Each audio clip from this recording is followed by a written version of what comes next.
I look for passion. I have I've hired a lot of people in my days.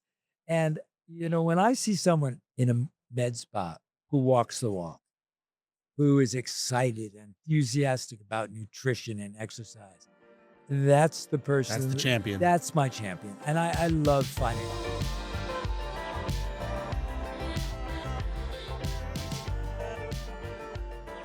We're here in Vegas at the Med Spa Show 2026, and I am joined now by Dr. Mark Tager of San Diego. right.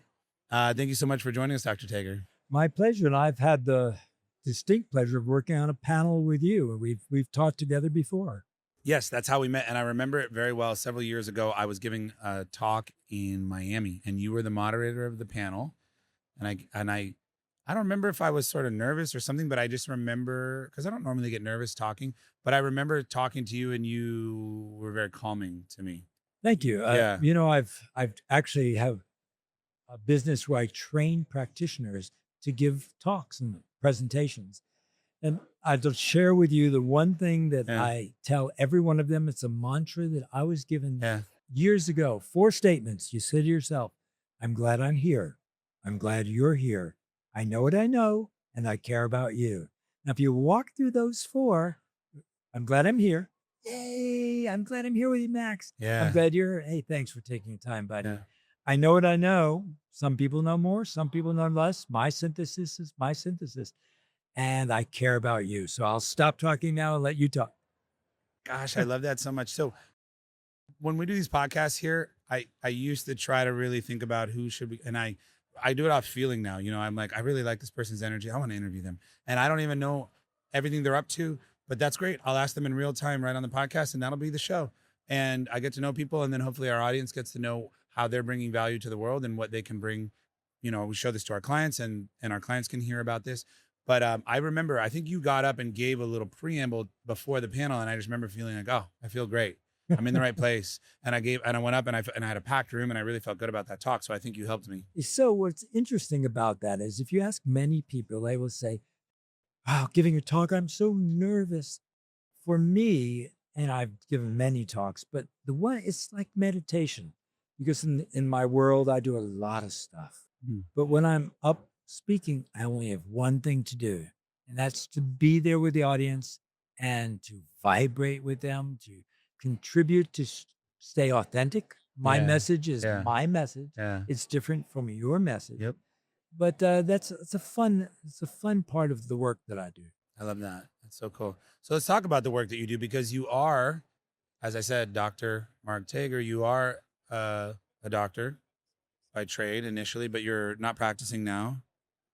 No, what I've driven for the last 10 years has been this concept of integrative aesthetics. Cool. And that is the confluence, the coming together of 2 disciplines to create health and beauty. So beauty is both inside out in addition to outside in. And, very often I'll have practitioners in the room and say, tell me, why is it that you do the exact same procedure on 2 different patients? One of them heals beautifully, and the other one has delayed wound healing. They're red, they're swollen. Why is that? You did the same thing. And it has to do with the health of their tissues. And if you don't take into account nutrition, micronutrient deficits, you don't look at a lifestyle, you're not going to be able to help that patient get the optimal result. And that's what I focused on in this book, which is my 12th book, actually. I Wow. like writing. I like it. Cool. And it's integrative aesthetics, and it's, let's see from the cover, it's sort of the marriage of these 2 disciplines. And the nice thing is that I've been preaching this for a long time.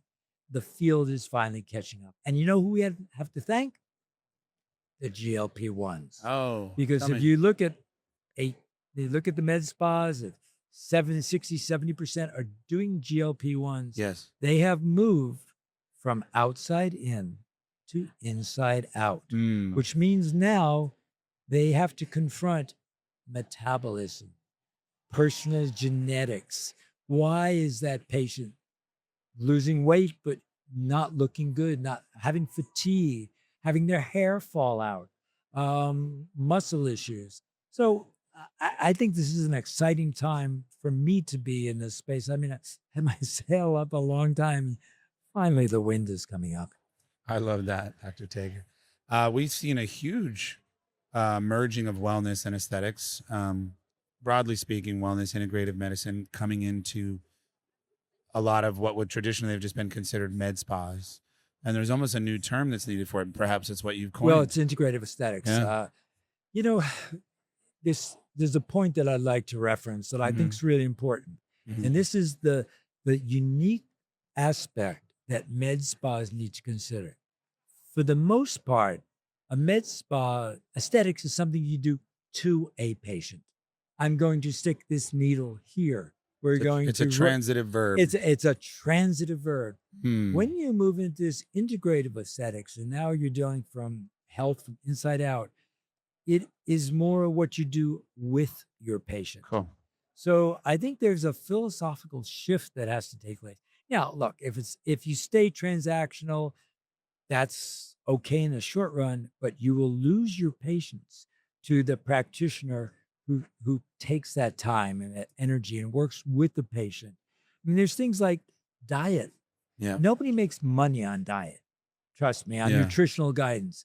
But if you don't do it, you miss something. And you don't have to become a nutritional expert to foster introspection. So if I say to you, Max, no, your skin's looking really crappy these days. What are you eating? How's your diet? Are you drinking a lot, eating a lot of sugar? And then now you're going to tell me that you're up all night knocking out that quart of ice cream. Haagen-Dazs, yep. Haagen-Dazs. So I think that there's an aspect of that that's important. And you layer on top of that this concept of personalization and genetic testing, the biomarkers, all the exciting information that we can bring to bear to craft a personalized plan for a patient. It's wonderful. So, I mean, I love the holistic approach, what you could say, to aesthetics. What does that process look like when you work with a provider to bring this into their practice? Are they working with you on a project basis? Or are you educating them and providing them courses? How does that look? Yes and yes and yes. Yeah. I think there's a number of great practice management people who go into groups. I tend to work with the larger groups with, where they've got teams of people. It's harder for me. It's not a good use of time and energy to go into a smaller practice. Okay. But, there's conferences, there's workshops. For example, at the aesthetic show, I'll be conducting a one-day pre-con with about 10 of my buddies called the Integrative Aesthetics Symposium. So that's a one-day immersion into all the steps that you can take. And my book is essentially that as well.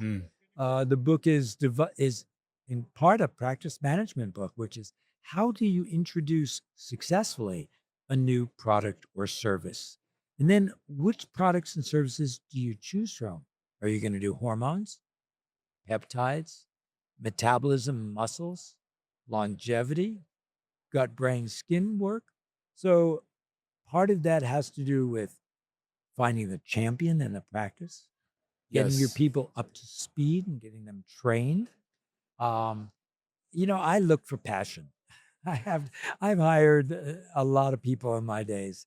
And, when I see someone in a med spa who walks the walk, who is excited and enthusiastic about nutrition and exercise, that's the person. That's the champion. That's my champion. Yes, and I totally love get it. finding it. If you don't have a champion, it's hard to succeed. I so agree on there's so much that you're saying that I love. First of all, even in our own business, totally different, but we want to offer a new service. When we don't, I haven't used that word, but we don't have a champion to really be the ambassador of that, the quarterback of that, the operator that's going to keep that going. We can have good ideas all day, but they just fall short. And then I also quite love the strategic thinking. We try to preach this as much as we can from a marketing perspective, because that's what we do. That's our lane, and we stay in that. We don't tell people how to manage their practices. However, when they market sort of reactively versus according to a business strategy, I find that when I say reactively, maybe they just sort of impulsively bought a device or decided to get into a particular service vertical, and now they're trying to come up with a marketing plan afterward. There are things that we can do to help them, but it's never as effective as if they're looking at it holistically from the top down. Exactly. Yeah. So I love that you're Yeah. helping them lay all the tracks to pick the right procedures and So so forth. interesting. 15 years ago, Mm. I wrote the first practice management book in aesthetics called The Art of Aesthetic Practice with Steve Mulholland. He was a great plastic surgeon, brilliant marketer guy. And we looked at the conversion cascade, the stages that people go through where you have to quote unquote sell them something, and for this book, I flipped that around and looked at the patient experience. Mm. What are all the touch points Mm. that you have with the patient Mm. that you have the ability to wow them or lose them?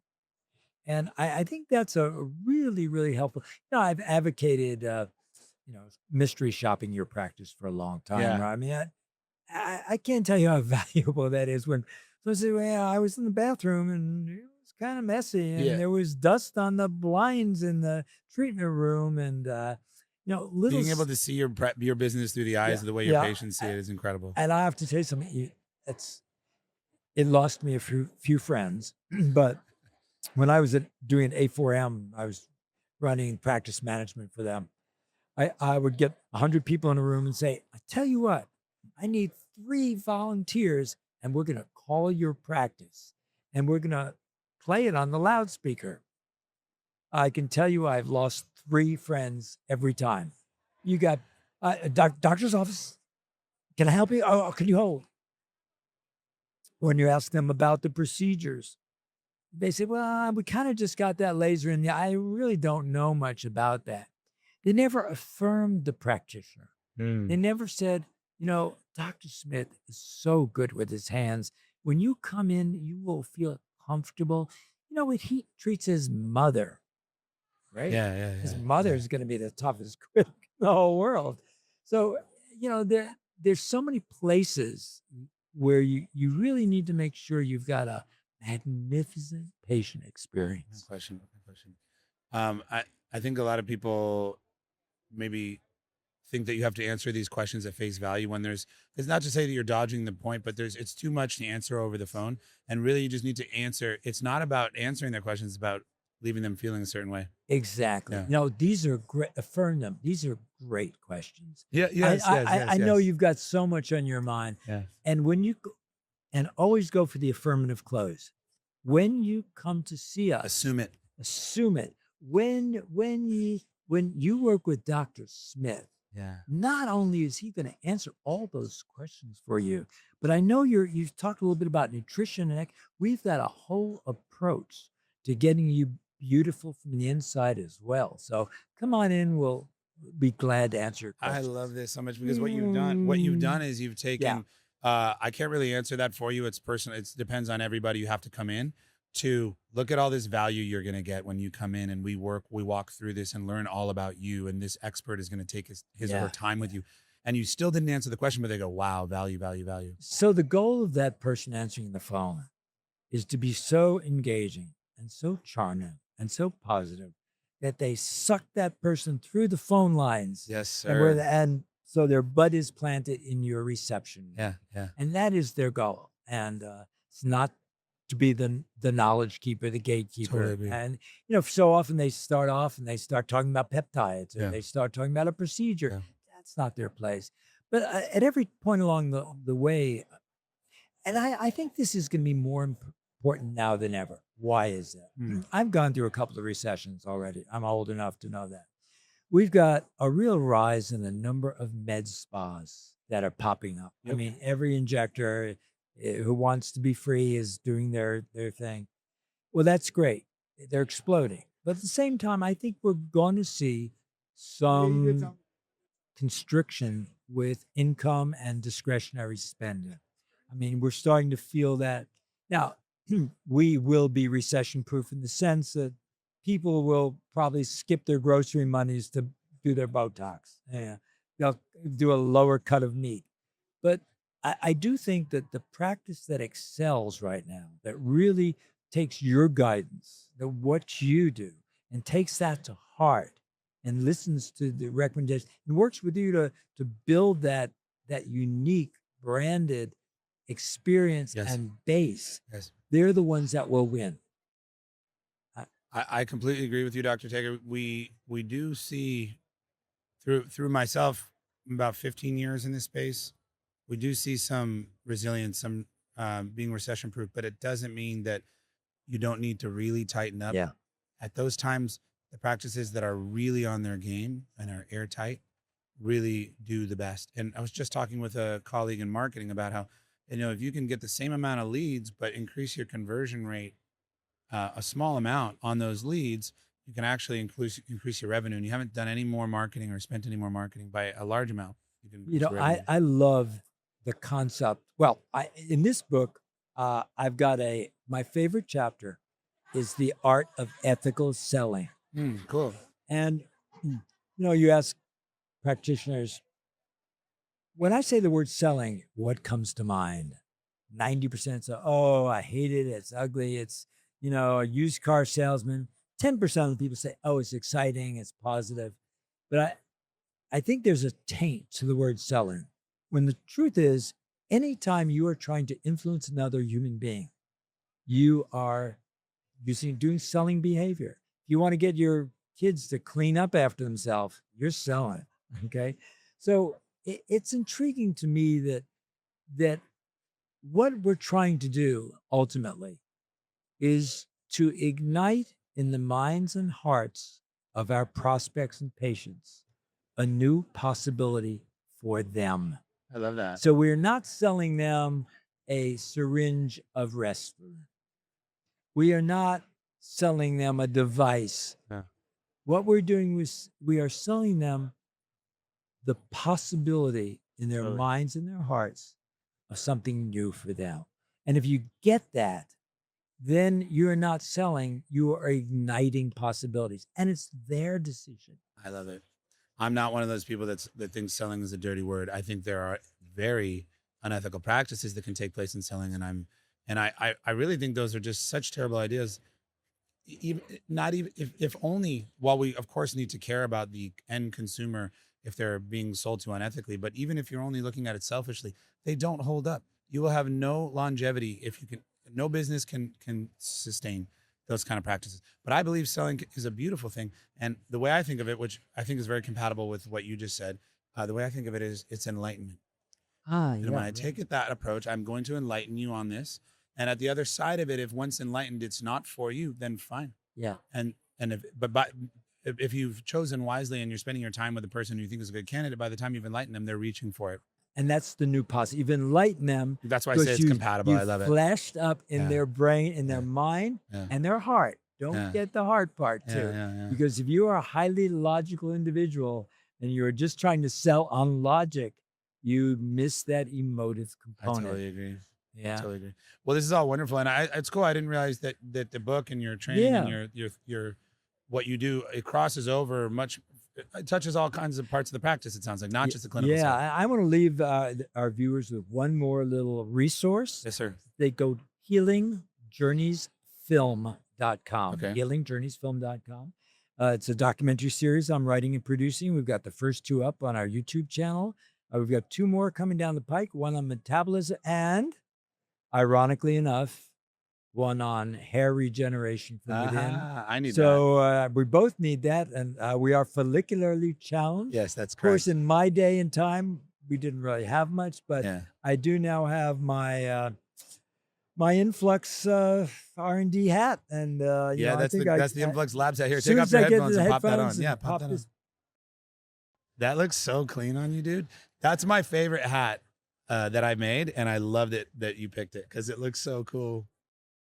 What do you think, audience? Yeah, we're still going. We're still doing it. He's just trying on the hat for what the do you audience. think? We think it's they're all giving you thumbs up. Good colors, and it goes with the outfit. It goes so good with this outfit. Aesthetics, you gotta rock the outfit. Yes, sir. Okay? You do, dude. You look so good, Dr. Tager. Tell us about what is the name of the panel you're doing? I hope we'll have this episode out before the aesthetic meeting. I'm not sure. Okay. But what's the name of the panel you're doing? The one-day pre-con. It's a pre-con. Integrative Aesthetic Symposium. It's on the Thursday before the aesthetic show.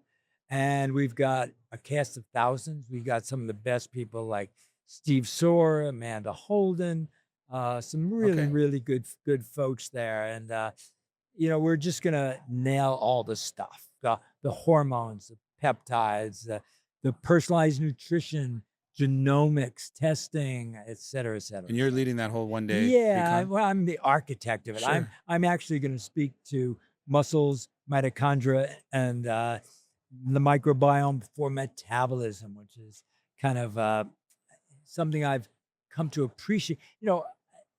I've tracked my body composition now for 15 years. Wow.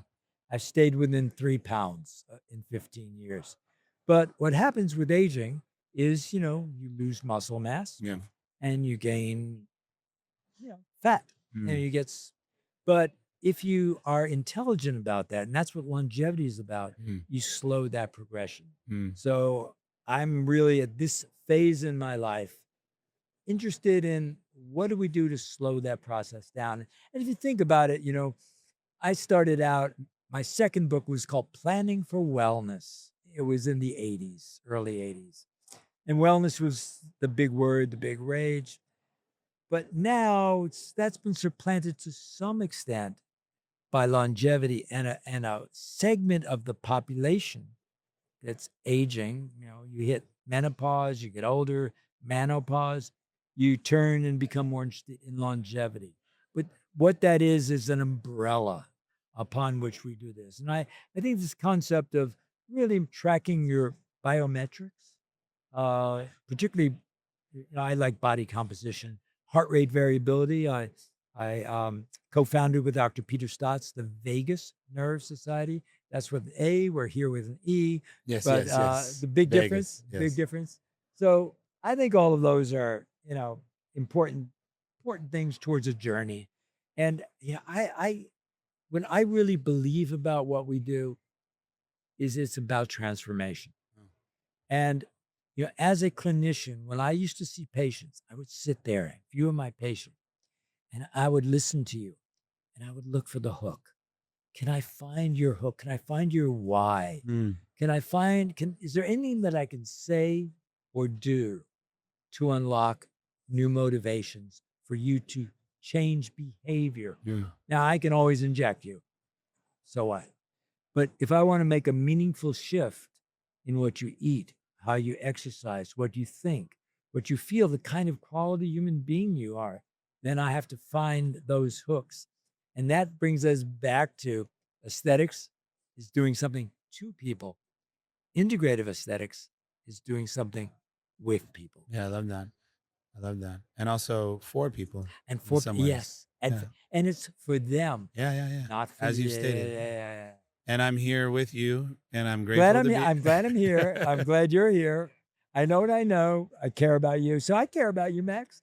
And so I'll let you go. And well, I know more now, and I care even more about you now. And so thank you so much, Dr. Take. I appreciate it. Let's get up here and take a picture because you look so cool in that hat, and it goes so good with your outfit. So we got to get a picture. Okay, you got it.